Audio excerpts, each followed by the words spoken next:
マイケルさん、こんにちは。こんにちは。本日はお忙しい中を、割いていただいてありがとうございます。とんでもございません。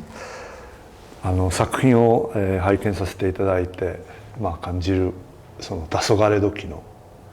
美しさはまずあるんですけれども、はい、マイケルさんは被写体としていつも何かこう大都市をお使いになってると思うんですけれども、はい、その自然光から、人工光にこう乗り移る時は多分お好みの瞬間かと思うんですけれども、それについて一言お願いできればと思います。なぜその黄昏時の街に、魅了されて写真をお撮りになったんでしょうか。そうですね。日没か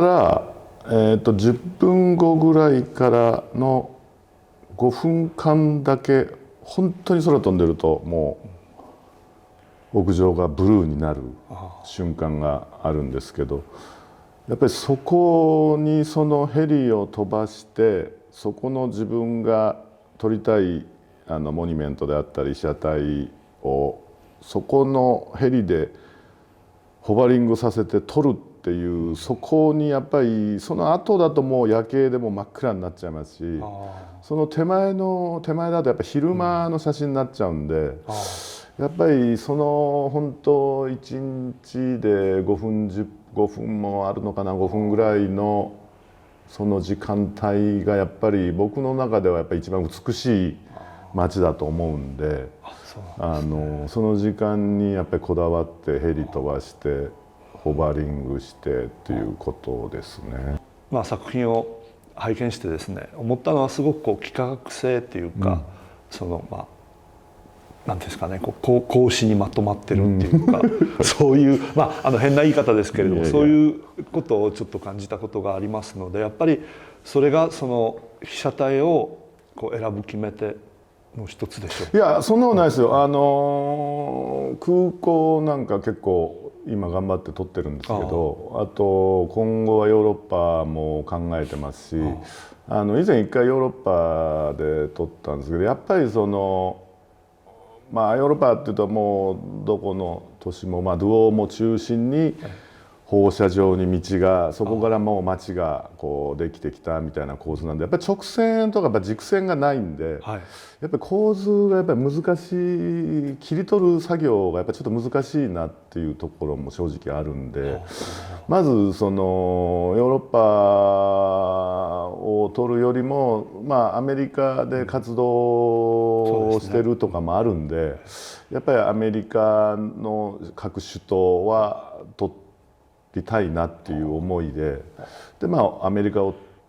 何年かかけて撮りましたけど、今後はヨーロッパもすごい魅力的な街も多いんで、撮ってみたいなっていうところはやっぱありますよね。そうなんですね。で、こういうこと聞いちゃいけないかもしれないですけど、どうしてアメリカですか？若い頃はね、よくパリも行ってたんですけど、やっぱりこう性に合うのが生活しやすいというか、やっぱ性に合うのがやっぱりアメリカだったっていうのはありますね。やっぱりそれでアメリカが好きになってアメリカによく行くようになって、向こうで写真を撮るようにはなったんで。向こうなんですね。そうですね、撮るようになったんで、自分の写真家としての歴史を残したいなみたいなところはありましたね。そうなんですね。で、最初はでもデジタルじゃなかったと思うんですけど、それもフィルムで。はい、そうですね。フィルムですね。今もたまに回すんですけど、コンタックスの645っていうカメラがあったんですけど、ちょっと大きいブローニュフィルムっていうものなんですけど、それを入れてもう撮ってましたね。そうですね。じゃあすごくやっぱり機材にこだわりが。そうですね。ちょっとやっぱりこの瞬間でやっぱり暗いんで、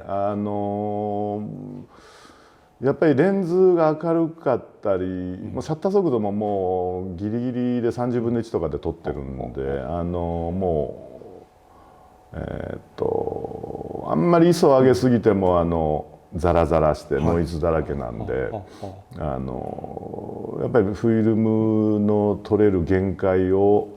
いろんなカメラ試したんですけど、やっぱりもうそのカメラが一番綺麗に撮れたんで、もうそればっかりずっともう何十年も使ってます、じゃあ最初は多分まあヘリからじゃなかったと思うんですけれども、やっぱりなんかこう高層ビルからニースで遊んでて、ニースからパリに帰るドメスティックのラインで、朝ちょうどニースの滑走路がちょうど海に浮いてるといいますか、海に乗ってるんですけど、そこから飛び立つ時にニースの街を見た時にちょうど朝焼けの青い、これの朝バージョンっていうんですかね、その光でその時になんかライカのフィルムカメラ M6 だったと思うんですけど、それ持っててパチって撮ったら全然映ってないんですよね。パリで現像してみるとそれ映ってないんですけど、もうその時の綺麗さが、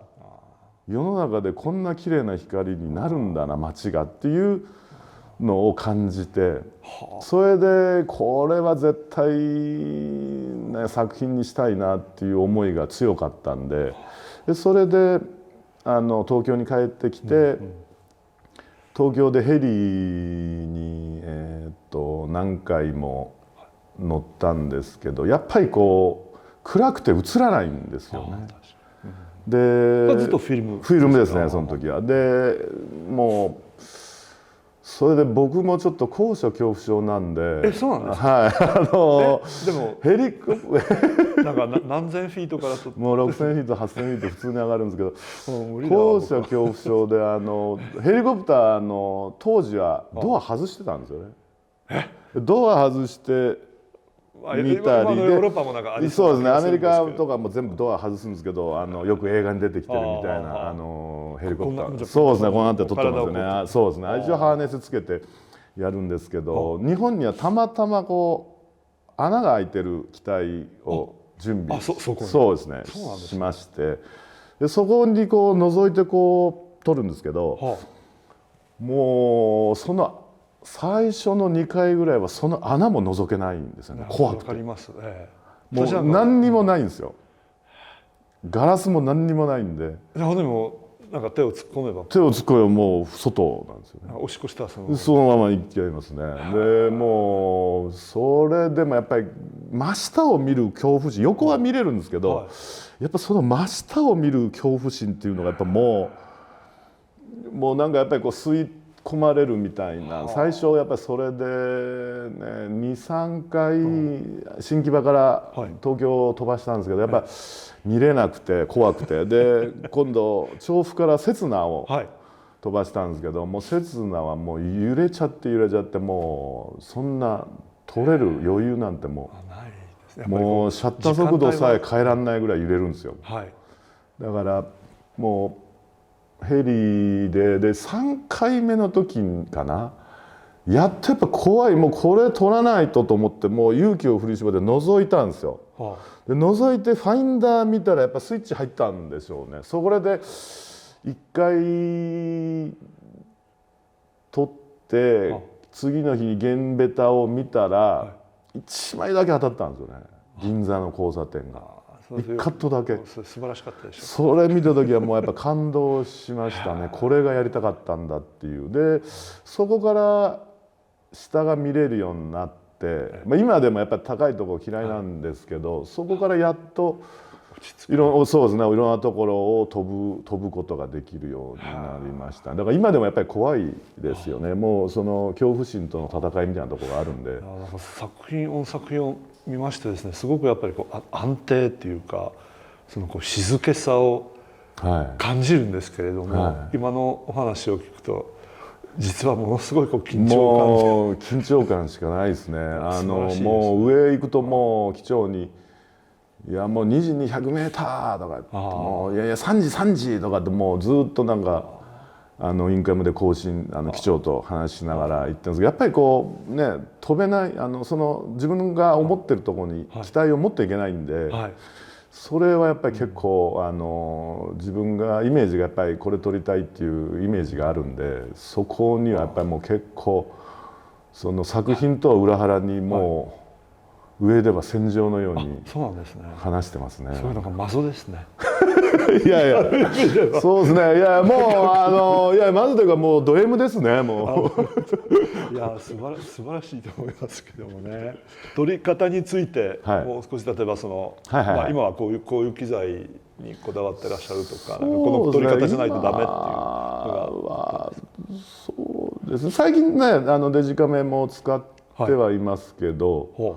う時々フィルムでもやっぱり撮りますね。今も、はじゃあ別にその、まあ、今の、まあ、いろんな写真家の方の話を伺いますとやっぱりこうデジタルが多いじゃないですか。はで残念ながらこうフィルムが廃れていくようはいはいはない気がしてならないんですけど、そういうのは別にない。そうですね。まあ、今の時代やっぱりこう簡単に撮れて簡単にプリントできるんでもちろんデジタルの方がいいんだと思うんですけど、フィルムの会長というかそのラジオでもそうですけどやっぱり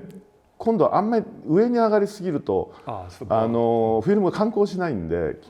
なるべく低い高度で飛んでる時はフィルムでババッといけちゃうんですけど、その光源からやっぱり離れて8,000フィートとか1万とかになっちゃうとやっぱりもうそのフィルム面に光が届かないんで見てるものとやっぱりこう違うんで低い時はよく使いますね。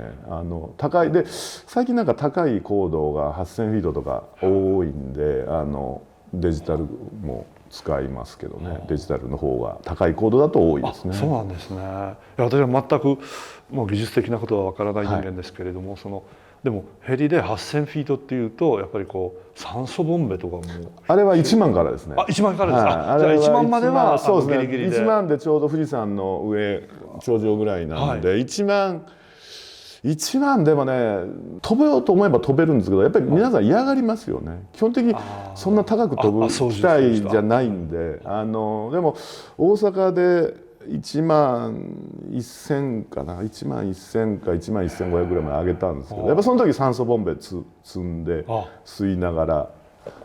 そうですね。で今度吸ってるとインカムで喋れないんで外して喋ってみたいなそうですね指示できないんで。でも1万ぐらいになってやっぱ酸素薄いんでちょっとやっぱりこう人間の判断力というかこうで今度寒いんでもう外で出てるみたいなもんなんで指がやっぱもうかじかんじゃって動かないんですよね。だから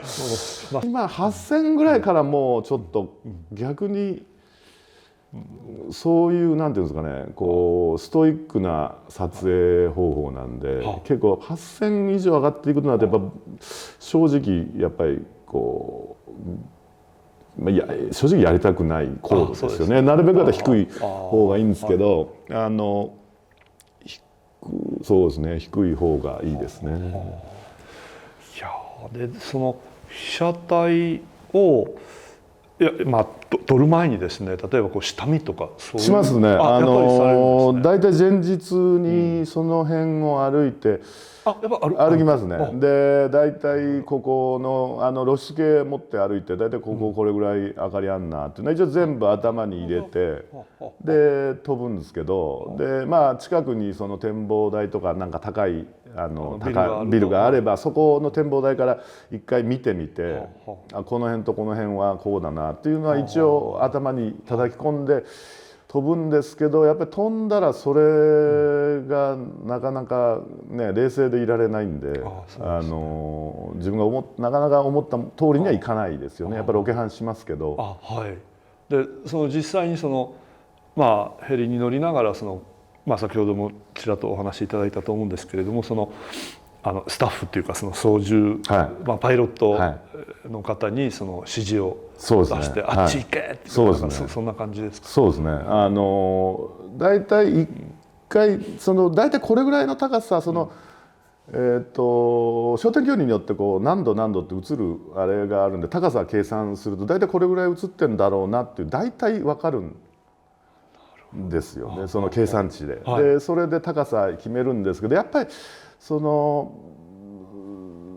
僕の電卓が悪いのか僕の計算方式が悪いのかなかなかやっぱりその通りにいかないんですよね。だからこの辺取りたいっていう時にやっぱり一回入っていってもう一回出て旋回してもう一回高さを変えて例えば5,000で一回入ってやっぱ足んないね6,000まで上げてって言って大体こうまた上げてっていう。じゃあ螺旋そうですね螺旋でこう風上に向かって右旋回とか左旋回って決めた方向しか回らないんで。あ、そうなんですね。そうですね。だからそれで旋回して高さを決めて、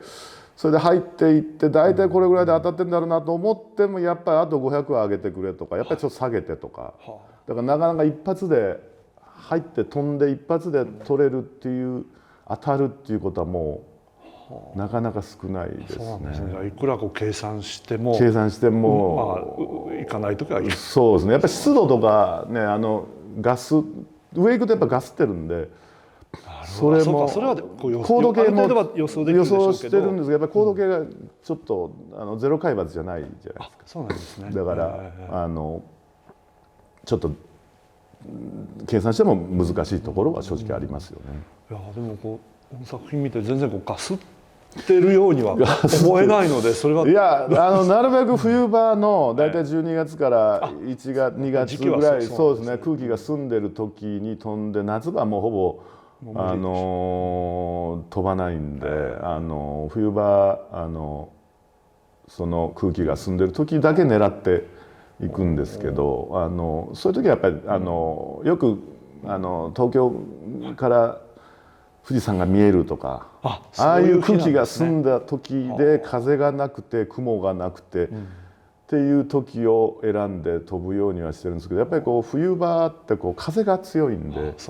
上空行くともう何十メーターっていう風がやっぱ吹いてるんで、もうヘリももうドーンとこう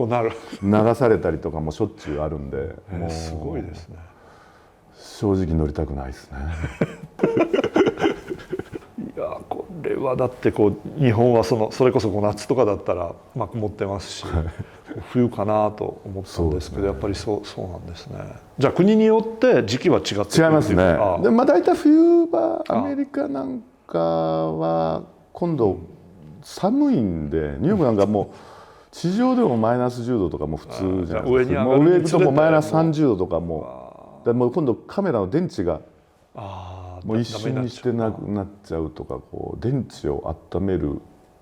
めながら機械で温めるんですけど、それでまた入れてみたいな、もうそれマイナス30度でもう指普通こう押すとバチャンっていうこうショックがあるんですけど、もうかじかんじゃって寒くてもう天理がシャッターを押したのか分かんないぐらい、じゃあ感覚はないですよね。だから見ててこう一瞬こう暗くなるんですよね、シャッターを押すと。なるほど。ミラーがじゃあそれだけで今押したなみたいな。だからもうアナログですね。もうすべて高さとか画角もすべてもう目視なんで、もう指の感覚はもうないですよね。そうなんですね。でなんかこういう写真を多分撮られる写真家さんはすごく珍しいとは思うんですけれども、誰かこういうことも聞かないといけないと思いましてですね、誰かそういうなんかこうインスピレーションをこう、感じられた写真家とかいたりするんですか？ないですね。ないんですね。多分僕はあんま見ないんで。やっぱりこう好きな写真家とか別にそれは見ないですね。基本的にあんま見ないですね。だから一番最初にカメラ持った時に一番最初に教えられたのが、絶対人の真似はすんなよお前って言われたんですよ。だから見ちゃうとそっちになんか引っ張られちゃうじゃないですか。だから見ない方が、自分の思った自分がこれ撮りたいなと思ったものだけを撮ってた方が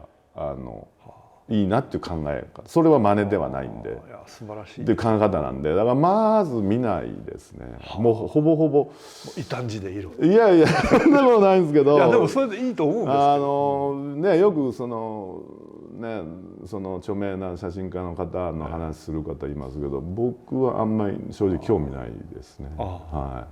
街を撮るとか決める時にはなんか若干今関西方面をずっと飛んでるんで、